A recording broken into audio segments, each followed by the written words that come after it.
कोई कहेगा प्रभु अगर ऐसा करें कि मैं जीवन भर अच्छे से मौज मस्ती करूं, अपना जीवन फर्स्ट क्लास जीऊं, मान लिया करता हूं मैं जो अपनी मर्जी से करूंगा और आखिरी में ना जब मृत्यु आएगी हरे कृष्णा ऐसा भगवान का नाम पुकार लूंगा तो भगवान के पास चला जाऊंगा। हरे कृष्ण। भगवद गीता अध्याय 7 श्लोक संख्या 30। साधिभूताधिदैवं मां साधियज्ञं च ये विदुः प्रयाण काले अपि च मां ते विदुर्युक्तचेतसः।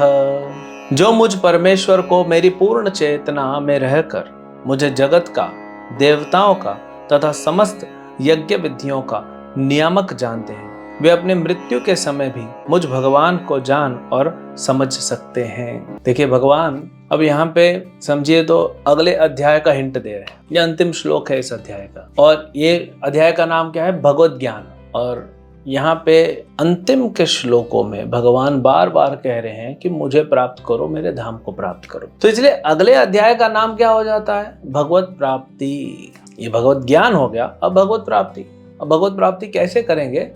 अर्जुन प्रश्न पूछेंगे भगवान से। वो अगले हम श्लोक में, अगले अध्याय के पहले दूसरे श्लोक में देखेंगे, जहां पे अर्जुन 8 प्रश्न पूछेगा और उन प्रश्नों के उत्तर देते भगवान समझाएंगे। यहाँ पे थोड़ा सा हिंट दे रहे हैं कि भक्त जो है ना, जो भक्ति करता है, जो दृढ़व्रता भजन्ते माम दृढ़व्रता, ये 28वें नंबर श्लोक से चल रहा है, तो वो जानता है साधि यज्ञम साधि देवम साधि भूतम। सारे यज्ञ विधि जो है उसके स्वामी कौन है?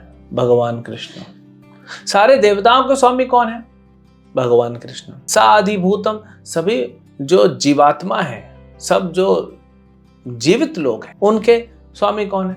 भगवान। तो सभी चीजों के स्वामी भगवान कृष्ण है। हर चीज भगवान के निर्देश के अनुसार चल रही। तो भक्ति ये जानता है, उसको पूर्ण विश्वास है कि भगवान ही सब कुछ कर रहे हैं। तो उसको पूर्ण विश्वास होता है तो क्या करता है? वो भगवान की महानता को समझता है। भगवान कितने महान है वो समझता है। अब महान व्यक्ति है भगवान, आप समझ रहे हो, तो क्या करोगे?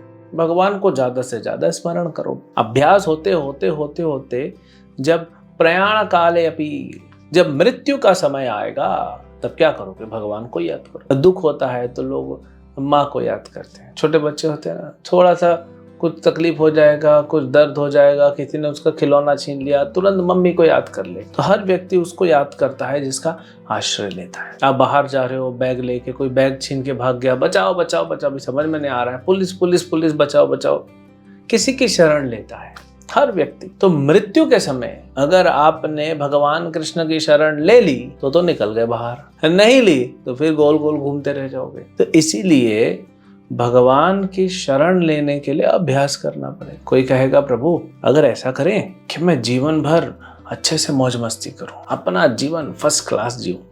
पहले तो इस संसार में मौज मस्ती है कहाँ पे? जिसको लोग सोचते हैं कि मैं बहुत अच्छे से जी रहा हूँ, अच्छे से कहाँ जी रहा है, कितना दुख प्राप्त कर रहा है, उसको अच्छे से जीना कहते हैं। ये कोई जीना है? चलो फिर भी मान लिया करता हूं मैं जो अपनी मर्जी से करूंगा और आखिरी में ना जब मृत्यु आएगी हरे कृष्णा ऐसा भगवान का नाम पुकार लूंगा तो भगवान के पास चला जाऊंगा। भगवान पिछले श्लोक में कहते हैं वह व्यक्ति बुद्धिमान है जो मृत्यु से परे जाना चाहता है। तो भगवान हमें बुद्धिमान बनाना चाहते हैं। तो आप सोचिए भगवान स्वयं कितने बुद्धिमान होंगे, सर्वश्रेष्ठ बुद्धि रखने वाले। हम क्या भगवान को बुद्धू बनाएंगे? साल भर कुछ नहीं करेगा पढ़ाई और लास्ट में चीटिंग करेगा? ऐसा होगा नहीं, क्योंकि अंतिम समय में आपकी इंद्रियां, आपके मन के विचार कुछ आपके कंट्रोल में नहीं होता। आप किसी भी व्यक्ति को देख लीजिए जो मृत्यु होने वाली है ना, आखिरी के कुछ घंटों में, वो उसको समझ में नहीं आता कुछ, क्योंकि जो आपने जीवन भर किया है वही सामने दिखेगा, आप कुछ और सोच नहीं पाओगे। तो इसलिए जीवन भर भक्ति करेंगे, भक्ति का अभ्यास करेंगे। कभी भगवान का स्मरण हो रहा है, कभी नहीं हो रहा है। अभी संघर्ष के दिन है ना, साधना कर रहे हैं हम लोग। कभी नाम जप करते तो मन भाग जाता है, स्कूल, कॉलेज, ऑफिस, बिजनेस, घर गृहस्थी सब में भाग जाता है। तो भी लगे रहो, प्रैक्टिस करते रहो। प्रैक्टिस करने से भगवान प्रसन्न हो जाएंगे।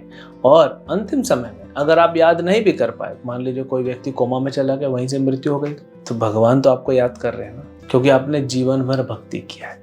तो वही व्यक्ति बाहर निकल सकता है जो ये प्रोसेस में लगेगा। हे 7वें अध्याय में भगवान यही तो बता रहे हैं कैसे जीव फंसता है, ये संसार क्या है, संसार का कृष्ण से संबंध क्या है, कैसे जीव वापस आ सकता है, न देवताओं के पास जाए, न ब्रह्म में जाए, न परमात्मा की तरफ झुके, योगी बने, भगवान की डायरेक्ट भक्ति करे और भगवान के पास जाए। कितना स्पष्ट शब्दों में भगवान ने, कितना स्पष्ट शब्दों में क्लियर कर दिया है कि ये नहीं, ये नहीं, ये नहीं, ये नहीं, सिर्फ ये रास्ता पकड़ो। अर्जुन के द्वारा हम सबको बोल रहे हैं, भक्ति का रास्ता पकड़ो, हरिनाम जप करो, गीता भागवत पढ़ो, साधु संतों की सेवा करो, मेरी भक्ति करो, भजन करो, दृढ़ होके विश्वास से, तो मेरे पास आ जाओ, आनंद में रहो। उसका और डिटेल भगवान आगे बताएंगे, लेकिन भक्ति का भगवान ने यहाँ बता दिया है। आगे और हम देखेंगे कि कैसे, किस व्यक्ति की मृत्यु होती है, उसको क्या मिलता है, यह अगले अध्याय में भगवान बताएंगे। हरे कृष्ण।